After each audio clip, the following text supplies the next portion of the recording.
Pemirsa, menyambut Hari Raya Idul Fitri, pemerintah Kota Palembang memberikan bantuan kepada 600 pegawai harian lepas PHL di lingkungan Dinas Perumahan Kawasan Pemukiman dan Pertanahan Perkimtan Kota Palembang pada Selasa pagi.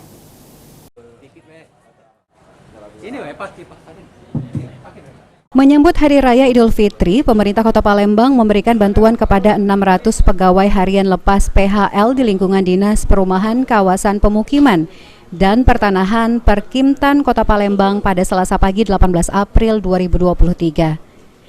Bantuan tersebut diserahkan secara simbolis oleh Sekretaris Daerah Kota Palembang dan didampingi oleh Kepala Dinas Perkimtan yang disalurkan kepada pegawai secara bertahap yang tersebar Taman Kota, Pemakaman, dan penyerahan terakhir di halaman Dinas Perkimtan.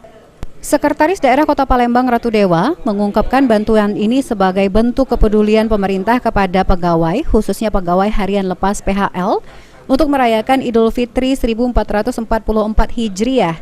Diharapkan dengan bantuan paket sembako ini bisa membantu pegawai dan keluarga memenuhi kebutuhan selama hari Lebaran nantinya. Bentuk peduli dan juga sebagai bentuk menghadapi Idul Fitri, saya kira ini cukup membantu mereka.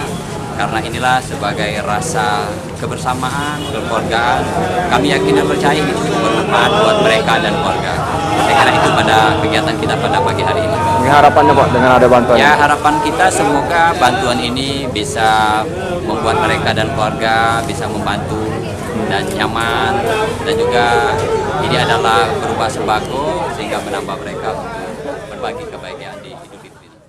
Sementara itu, Kepala Dinas Perumahan Kawasan Pemukiman dan Pertanahan Perkimtan Kota Palembang, Afan Prapanca Mahali mengungkapkan, pegawai harian lepas PHL yang menerima bantuan paket sembako ini yang bekerja di sektor pertamanan, bidang sektor lampu penerangan jalan, pegawai pemakaman, dan pegawai perbaikan jalan lingkungan. Tanda kasih ini secara bertahap dan tersebar, ada yang kita lakukan di taman-taman kota, ada di pemakaman, dan hari ini yang terakhir penyerahan terakhir di sini di Dinas Perkimtan Kota Palembang, terdiri dari PHL atau Satgas PHL yang bekerja di bidang sektor pertamanan, di bidang sektor lampu penerangan jalan, pelayanan PCU dan pemakaman, serta juga ada yang perbaikan jalan lingkungan. Harapan kita tentu dengan memberikan semacam tanda kasih, tanda peduli, tanda perhatian lah. Tentu kita berharap ini akan menambah erat tali silaturahim dan juga memupuk rasa kebersamaan dan kekeluargaan di antara keluarga besar Dinas Perkimtan Kota Palembang. Abidin Riwanto, PAL TV.